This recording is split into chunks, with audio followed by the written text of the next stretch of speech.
It's your boy, Megalodon J. And it's the midweek. It's Wednesday, folks. And guess what? Mic check 1 2 1 2. I finally got Kori Carter to pull on through. How you doing today, Kori? I'm good. You got more energy than me, which is rare. I mean, I haven't been running all day, so I mean, you know, that's just kind of how it goes. But, so I have to ask you, Miss Carter, because for those of you all who don't know Kori Carter, which you should, because this is USA Track and Field's drip queen, drip goddess, drip, drip, drip, Team Jordan. And wanted to talk a little bit about her drip, but we're gonna get to that though. But first, I seen a little bit of rumblings about the Olympics, right? And so it concerns me a great deal with me being a huge track and field fan. Very familiar with you from you being from University of Stanford, 400-meter hurler, and 2017 champion. So one thing I wanted to ask you, because the pandemic has been a thorn in all of our sides, how do you feel about the rumblings about it possibly not being Olympics this year also because of it? I mean, it's kind of understandable. It sucks, but for me, like, it's crazy because I feel like my whole entire life is kind of set up for this one goal, right? Which is like to get Olympic gold. And so I've moved across the country multiple times. I have, had my dog live with my parents for months on end just so I could like focus on training and traveling. And I've done all these things for this one goal. And when it's kind of put in perspective, like, hey, the Olympics is, when you think about it, in like the lens of coronavirus, it's like, let's bring people from all around the world, put them in one location, and then send them back to their countries where they're national heroes. So they're going to go, tour around. It kind of seems like a recipe for a disaster. So for me, even though my whole life is kind of geared towards this goal, is it worth, my parents getting sick? Is it worth, millions more of people dying? No. So for me, the way I kind of approach it is like, I'm training every day like it's going to happen. And I'm going to be ready for the opportunity if it presents itself. But like, if it can't be done in a safe way, like, I don't know, like, as crazy as it sounds, because like this is all I've been training for, like a piece of metal and like the notoriety isn't worth my parents dying, isn't worth my grandma, not being able to see my grandma for another Christmas. So I think it's just all about perspective. And I'm glad you said that, because one of the big things is we see you guys on that TV running, and we see y'all training at your facilities or wherever you train at, which, by the way, you have an awesome coach. Man. He is a bad man. I have the best coach, but that's my opinion. He is a bad man. He is a bad man. And so we see y'all training, and one of the things that I've noticed about a lot of different athletes, not just track and field, but basketball, football, sometimes y'all get caught up in the web of just the sport in general. Now I'm gonna tell you something that I have noticed about you. Everybody loves to talk to Kori Carter because Kori Carter has a lot of personality. So I want to ask you this. Is there possibly a broadcasting future after track? I hope not. I hate being on camera. I hate I don't see that in my future. If God makes me do it, all right. But for me, I love being a participant. I love being on the track. Like, I love doing that. I love doing, everything that comes with it, which is like the interviews and stuff, and interacting with the fans. And I love being a fan of the sport. But I don't know if broadcasting is really going to be my purpose in life after track. I mean, you could do it part-time. Please don't cheat the people of the personality. Please don't. We need it. We need it. Oh man, you know what? Even if you have to get on NBC and just talk about figure skating, we would definitely love to have you. I would love to do that. So another thing that I definitely want to bless the people with, because you know it's every other day I'm seeing the drip goddess drop some new drip, and me personally, Jordan ones are my favorite shoe. Now, from my understanding, and correct me if I'm wrong, I might be wrong, but correct me if I'm wrong. You are the first track and field athlete to don in Jordan apparel, correct? Since 2016, right? Um, no, you are wrong. So before me, there was April Holmes. She's a Paralympian, Okay. B. And then Mandy White, she had the drip before me, and Mm. then I kind of came in with Eric and Brigida. We all signed at the same time, so yes. Then we sort of came as a trio, and then Brigida kind of stepped back from track. So right now it's like me and Eric are kind of the two right now. So Okay. there are Okay. a couple before. I see the drip all the time, and I'm just like, man. I'm like, hold on, man. How can you be that stylish, man, and run like that? And so, what's your favorite pair of Jordans? My favorite number is the 11 because Mm. oh, all right. I mean, the one is up there. It's like it's probably goes 11 1 and then 7, but I feel like 11 the patent leather, you got to know, like it's just so clean. And then 2, it's so comfortable. Like you have to break in a 1. But 11, Yeah. you just slip that thing on and you get to go. Like, uh, I love a 1, don't get me wrong. But like, if I'm trying to go on a plane or something, 11's never let me down. So that's probably my favorite J. But the ones have the versatility and like are just the classic AJ. So that would be my number 2. I'm sitting here frowning at you and stuff like, and I wore cool grays today. Look at me. But I wanna ask you a few other things, because for everybody that's going through something out here in this world, there are a lot of trolls and agent of chaos out here in this world, and I see them all the time on Instagram. And I know y'all can't respond, so I respond for you guys, because I just love y'all that much. And the whole thing is, what's something that you would want to let people know just about taking on that position that you all have, because y'all are definitely more than athletes, and y'all have personalities and y'all have feelings. Like how do you handle the agents of chaos? I am one of the agents of chaos. I am a troll. So no, not that I'm like I go out there and hate on people, but like if you know me well, like I'm a sarcastic person, and I also like playing jokes on people. So that I'm part of the chaos. If you know me, you know that like she's got a couple issues, but it's all in good fun.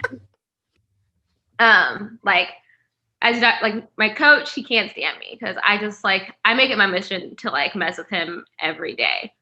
But that's because he's gonna win the big battles, right? He's gonna take me down that day. So I need to win a little something. If I can just come at him for his shoes or something like that, knowing that he's gonna kill me that day, like that gives me a little bit of joy.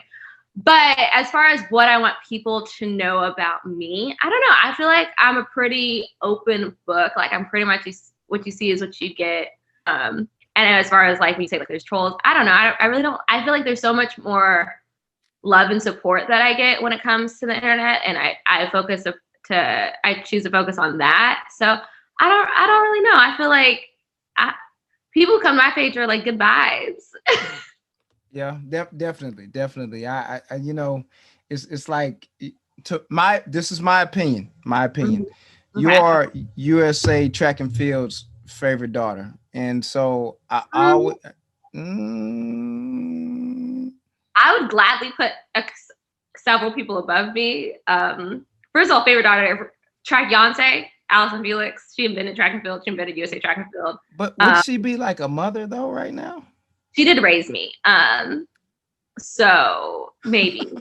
Um, Also, my best friend, I put her above me every day. Ajay Wilson, like she, I she love invented. watching her run. I do too. Yeah, Like it's she's like, oh gosh, don't get me started because I really love watching her run. It brings me so much joy. Let's see. There's so many others that I'm like they. That's the thing about USA Track and Field. Like I could never be the favorite daughter because everyone's out here doing it. Like everyone. I say favorite daughter because Okay, it let's it, hear it.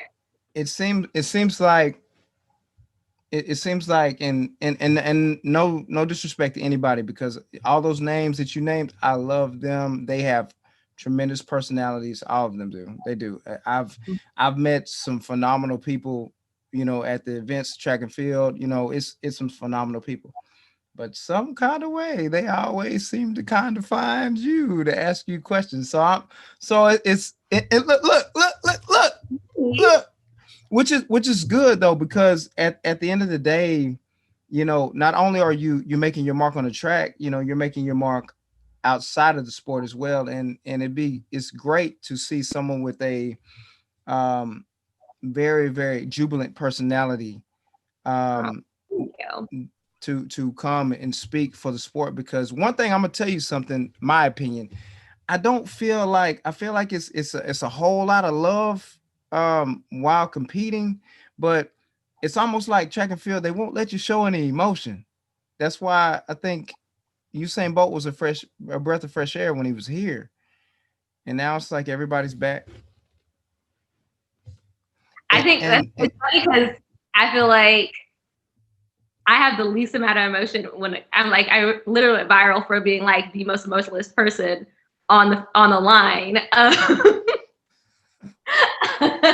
But no, I feel like one of the reasons you probably see me get interviews because like one, I genuinely enjoy what I do and I feel like it's a blessing, and so I'm never gonna say no to like someone who wants to ask me a question or if a fan wants an autograph or something. But I also really am grateful to the people, like the reporters who put a spotlight on us and like push our story out there, because we aren't one of the big three sports, and I think we have so many great athletes with amazing stories and great personalities. So I always just try to make a point, like if someone wants to talk to me, I'm like, yeah, sure, let's do it. And I try to get to know. I'm also just like a very personal person, so I'll end up getting to know you if you're around long enough. So I think that's probably just why it's like I kind of know most of the USATF staff on a first name basis, just because. But most athletes do anyways, because like our staff on USATF is so great, and like they really like make you feel like part of the family. But I don't know. I'm just out here doing me. it's all right though. I mean, we love it. I love it, man. It's cool to see because one thing that you give people is a side of humility and being actual real person. Like, who doesn't want to walk outside and put on a pair of J's and be like, man, like, man, I'm fresh, man. Let me take a picture real quick. Like, my family makes fun of me all the time because I'm always taking selfies, but I never post them. And they're like, oh, Mm. well, go Yeah, ahead and put that no. up there. That's New Year's resolution, 2021. You gotta let them know. I mean, Just have a little fire every now and then. Put it on the timeline. I mean, it is. It's in my phone history. I'm like, so I'm good. So, but yeah, man, we definitely love you guys. I really hope that the Olympics does happen, but at the same I think point so. of what you said, it makes a lot more sense. Safety over everything else, and I don't want my selfish reasons. I don't want to lose, you know, perspective on what's more important in this world. Um, I do have a question for you though. I might have an answer for you. You said that you moved a lot to train, right? Hmm, hmm. And I am a proud, proud, proud, proud Texan. Proud Texas. Proud Texas. All Texans are. Oh, but I'm proud. How do you like Texas? I like it. I love the weather. I'm a homebody, so like I was quarantining before quarantine was happening. So when people are like, "Oh, how's Texas?" I'm like, I don't know. I got to the grocery store and the track even before the quarantine hit. So I don't really know what's going on in these streets, but people seem to be having a good time. But after living in Kentucky where it was cold all the time for no reason, I realized I could live anywhere if as long as I have a purpose. But yeah, I like it here. It's cool. Met some really, I will say, the nicest, kindest people live in my neighborhood. They like have rallied around me and they take care of me and my dog. So I really enjoy the community that I'm in. And yeah, I like it here. I don't know if I'm gonna stay here forever, but it's cool for now. If since you said that you didn't feel like broadcasting would be in your near future, unless God led you to that, what does Kori Carter want to do with her life, and what do you feel like your purpose is in life? I have no idea. I don't know. I have a lot of different interests, and I think it's a blessing and a curse that I get to do what I do right now because I am doing my passion and I get to like go out and people pay me to do what I love to do. But it's kind of a curse in that like everything else that I'm like, oh, I could do this, I could do that. It just seems like a job, where like right now it's like, this is like the love of my life, hurdles. So I don't know. I have a few things that I'm like working on and I might go back to school, but I have no idea. We'll see. Like, I really don't know. There's just a lot of things that I really like to do, but nothing that like stands out like track, which is kind of hard, everything. I feel like, when I think about my future, it's been like, next 3 years have been, well, before Corona hit, it was like kind of like the next 3-4 years was crystal clear HD and exactly what I wanted to do. And then after that, I'm like, it's a black void. I have no idea. Yeah, that Corona has been undefeated so far, right? I mean, she is the top-notch chick out here, okay? You want favorite daughter, all right? Heavy hitter, Miss Corona. Man, Corona is yeah. That's yeah. So if you could do one thing that you haven't done yet, as far as like my thing right now is on the bucket list of skydiving. I'm doing that. I've made up my mind. In my head, the first thing I was like, fly. I literally meant like flying, but that was what popped in my head. But I'm a weirdo, so continue. Sorry, finish your question. I mean, I'm just saying, like, I mean, skydiving is a thing. I realized that during my track and field days, I could only run in a straight line and on the curve. I wasn't coordinated enough to jump over the hurdles, my opinion. So I knew that my superhero days would be numbered if I wanted to try to be Superman or something like that, because I just couldn't jump over things fast and then recover. So I knew that was out of the question, but skydiving is still on the table. And I know that that's something that I want to do. What would you do? I mean, I feel so one of the things as a track and field athlete, which is great, is like I've been able to travel around the world. But you tend to kind of see nice hotels and stadiums and you don't really get to experience the culture as much as like you would be. So I think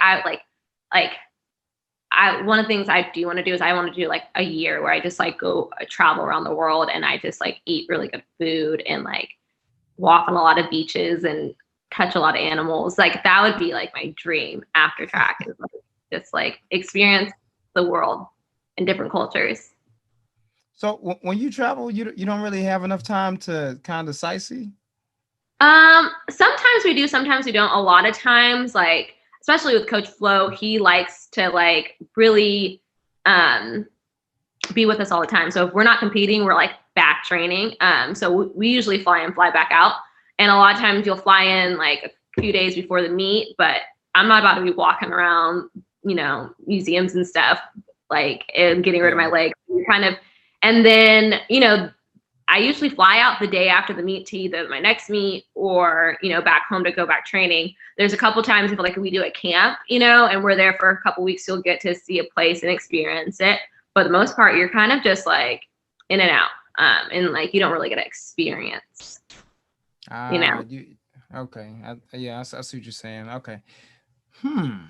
So, what does Kori Carter like to eat? everything. Everything except for beans, but pretty much everything. I'm a big like if I'm really like I'm a big meats girl, so like I like barbecue, I like sushi, I like pretty much any fried chicken. Yeah, anything. I'm not allowed to eat bread and pasta when I'm training because Coach Flo has me on like a strict little regimen. But yeah, I mean, if it tastes good, I'll eat it. So,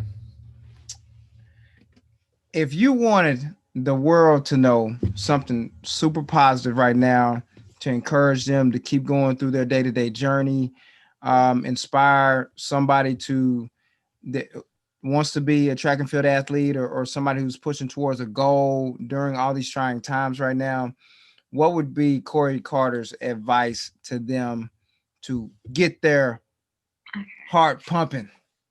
I have two mantras, that words that I like to live by, and one is everything is my fault. And I know that sounds really negative, but for me, I take ownership of everything in my life. And by doing that, I can change anything in my life. So I think people kind of sometimes can get down on themselves and feel kind of hopeless because they feel like they can't change their circumstances. But the first step is like taking ownership over it, and then you can change it. So that's my first mantra. And then my second mantra, I have it like, it's hard to see, but where's the camera? I don't know. But it's actually really hard to see because it says pray this way, and then I flip my wrist over. It says work. So I like to say pray like it depends on you, work like it depends on God, or pray like it depends on God, work like it depends on you. And with that, it is kind of like I ask God to take care of everything that's outside of my control and that I can't actually, control. And then everything else, like I work like a dog to make sure that I accomplish my goals. And I think, I see it as a kind of like a partnership. Like you got that part, I got my part, and like then we go after it. And that kind of inspires me to just like understand that like it's not really about the product, it's about the process. And like if you want something, you got to go work for it, you got to go get it. Yeah. And then I just trust that like God sees me working and blesses me in the things that I can't really control. That's super dope right there. That's boom. She dropped the gem. She dropped the gem. I hope y'all heard it. Hey, all play, no work. That's how you fail. All work, no play. I play a little bit. But I play after I get my work done. That's been something that's been instilled in me since I was like a little kid. So real quick. I promise I wasn't gonna keep you on here long. I wasn't gonna keep you on here long. But before we got on, I was jamming some Bill Withers. What is in your headphones whenever you travel and you ride in your car? Oh, it depends. It depends on the time that it's really funny because most people, if you see me warming up, I'm just having my own little music video. I'm getting like my agent's always like, if the dance moves are on point, like I know she's about to run fast. But right now, I cannot turn off Jasmine Sullivan's new EP, Hotels, like fire. But normally it kind of just depends on like the time, the place, the mood. But while I'm warming up, it's usually like a female rapper. That's usually what I'm listening to get me hyped. But who knows? You gotta really. The playlist varies. I've been listening to that. Y'all forgive me. Please don't come for me. I was just scrolling through the internet this weekend, and of course, a couple of Drake tracks floated out there, and I was like, okay, Drizzy, Okay, Drizzy. I mean, nothing wrong with Drake. I said, okay, Drizzy. Drizzy, let's go. Let's go. Drizzy, let's go. But Drake I is had good to ask you that. because he's good for like if you want to be sad and in your feelings, but also like he will also hype you up and get you pumped up. It he goes both ways. That's true. That's true. That's true. He is the vibe master. He is the vibe master. I get it. Shout out to Drizzy, y'all. Shout out to Drizzy. But thank you so much for taking the time to speak with me. It's Oh, no Kori problem. Carter. Thanks for having me. Kori Carter. Kori Carter. Kori Carter. Thank Oh, you you got so me much. hype up here. I'm ready to like race now. Hey, that's what I'm talking about. Hey, Megalodon J Mix, you know. But please, please, please, y'all make sure y'all like, click, and subscribe to Kori Carter. Very, very entertaining young lady, and she grinds. So y'all make sure y'all check her out.